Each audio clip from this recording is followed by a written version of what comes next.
Hello，大家好啊！歡迎嚟到收睇我哋嘅節目啊！我哋係香港 IPSA 嘅視頻節目啊！大家好，我係節目主持人翟律師，我身邊咧仲有，係啦，大家好，我係 Jason 啊，我係國際專業保安協會嘅委員啊。咁啊，周律師啊，今日難得你喺度啦。咁啊，想問下啲法律問題，關於保安界嘅喎。啊，成日聽到呢啲人話市民呢個嘅拘捕權喎，究竟係啲咩嚟嘅呢？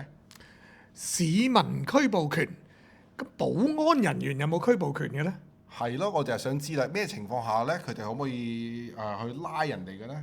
好，咁啊，講下咩叫市民拘捕權啦。因為咧，其實唔單止市民有拘捕權啦，保安人員咧亦都可以行使同市民一樣同等嘅拘捕權嘅。咁咧，根據香港現行法例咧，無論佢係市民又好啦，保安員又好啦，如果佢係啦有合理嘅懷疑，而有人咧該犯咗一啲可拘捕嘅罪行，係啦，咁佢就可以使用一啲合適當嘅武力去將嗰個人咧拘捕㗎啦。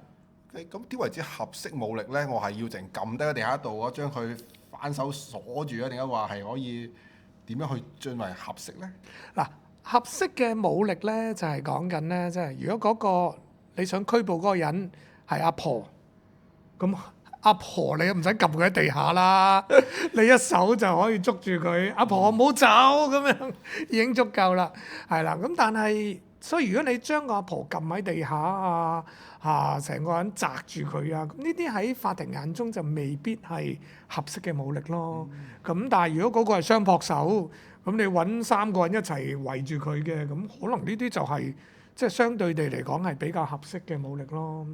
咁頭先有提到咧話嗰個即係干犯嘅罪行啦。咁、譬如自稱三合會都係一個罪行啦。咁我就咁大大聲話我係乜乜乜字頭嘅，咁佢又可唔可以用呢啲武力去拘捕我或者撳低我咧？嗱，頭先講緊呢一個我哋叫做可拘捕嘅罪行啦嚇。咁、可拘捕嘅罪行咧，其實咧係睇刑期，即係嗰個最高嗰個刑期嘅，係啦。咁咧就嗰個法例咧就話咧，嗰個可拘捕嘅罪行咧一定要係個量刑咧係超過12個月嘅，係啦。咁即係譬如例如啊、非禮啊、強姦啊、殺人啊、嚴重傷人啊，咁呢啲嘅最高刑罰咧都係全部超過1年嘅12個月嘅。咁所以如果有市民或者保安員發現有人懷疑係違反咗呢啲罪行咧，都可以作出一個拘捕嘅。但係調翻轉有啲互相打交啊，有啲推撞啊，又或者公眾地方行為不軌、行為不檢啊，擾亂公眾秩序啊，咁其實呢啲嘅控罪咧，最高刑罰咧都可能只係監禁12個月。咁意思咧，即係話佢哋唔係超過12個月啦，最高刑罰都。咁呢啲咧就唔可以，即係一般市民就冇權去拘捕呢啲人㗎啦。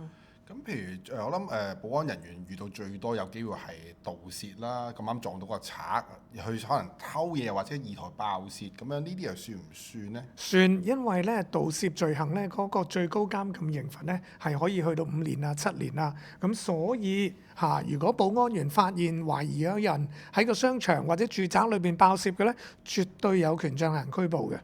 喂，Jason 講咗咁多法例嘅，我都想不如問下你你係科技佬啊嘛？喂，而家嗰啲巡邏系統咧，嗰啲科技發展到去一個咩階段，可唔可以分享下咧？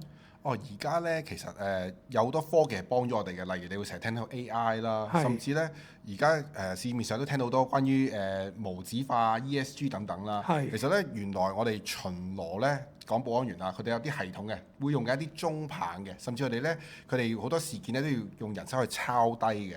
咁呢啲方法其實呢都有啲過時㗎啦。因為原來整理資料嘅人力係用好多嘅喎，咁但係如果我哋中央一個系統處理晒佢，可以將佢嘅事件由好有條理咁樣上載咗去我哋一個嘅控制室啦，其實成件事就好有效啦，亦都減少咗好多人力嘅。係咪話而家嗰啲保安員咧，即係去行必咧，以前要攞住啲棍啊，攞住啲嘢去嘟嘟啊，而家係咪興攞住個手機就可以做晒咁樣？係啊，冇錯啦。頭先講嗰支巡邏棒就係你講嘟嘟嗰支棒啦。係啊。你好多時咧後樓梯會見到有粒扭形嘅電池咁樣喺埲係牆度咧。係其實嗰個就用嚟俾支巡邏棒篤落去，證明佢有去過巡邏。